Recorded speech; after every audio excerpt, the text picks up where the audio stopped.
নিশ্চিত নিরাপত্তায় আমরা পূজা পার্বণ ঈদ উৎসব করতে চাই না। আপনাদের সহযোগিতা নিয়ে আমরা এই ধরনের অনুষ্ঠানগুলো বাংলাদেশে নির্বিঘ্নে করতে চাই।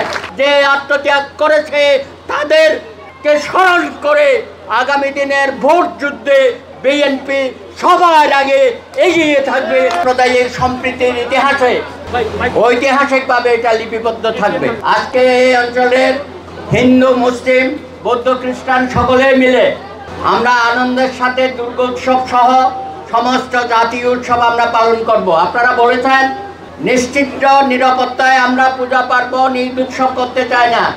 আপনার জনগণের সহযোগিতা নিয়ে, আপনাদের সহযোগিতা নিয়ে আমরা এই ধরনের অনুষ্ঠানগুলো বাংলাদেশে নির্বিঘ্নে করতে চাই। বাংলাদেশে আগামী ফেব্রুয়ারি মাসে যে নির্বাচন হবে, সেই নির্বাচনে বাংলাদেশের জনগণ হিন্দু, মুসলিম, বৌদ্ধ, খ্রিস্টান ঐক্যবদ্ধভাবে ধানের শীষে ভোট দিয়ে এই বিএনপিকে আগামী দিনের দায়িত্ব অর্পণ করবেন। এই ব্যাপারে কি কোনো দ্বিমত আছে আপনাদের? তাহলে আজকে যারা নির্বাচনকে বানচাল করতে চান, নানা রকম দাবি দেওয়া উদ্ভট কথাবার্তা বলে জনগণের মধ্যে বিভ্রান্তি সৃষ্টি করতে চান, অনৈক্য সৃষ্টি করতে চান, গত 17 বছর সহ 24শে জুলাই আন্দোলনে এক্সট্রিম মশার কয়েল প্ল্যান্ট ফাইবার দিয়ে তৈরি, তাই সহজে ভাঙে না, সুগন্ধিযুক্ত ও নিরবিচ্ছিন্নভাবে জ্বলে। ডেঙ্গু, চিকুনগুনিয়া বাহি সহ যে কোনো মশার বিরুদ্ধে দেয় এক্সট্রিম সুরক্ষা।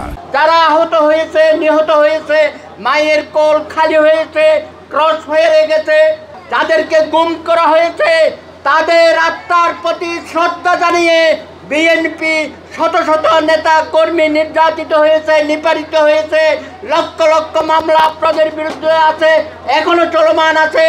প্রায় বছরে অধিকাংশ সময় আপনাদেরকে কোর্ট কাছারিতে হাজিরা দিতে হয়েছে।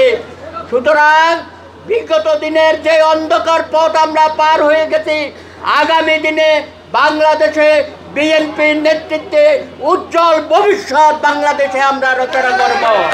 কোনো ষড়যন্ত্র আমরা বাংলাদেশে নতুন করে ঘটতে দিতে পারি না।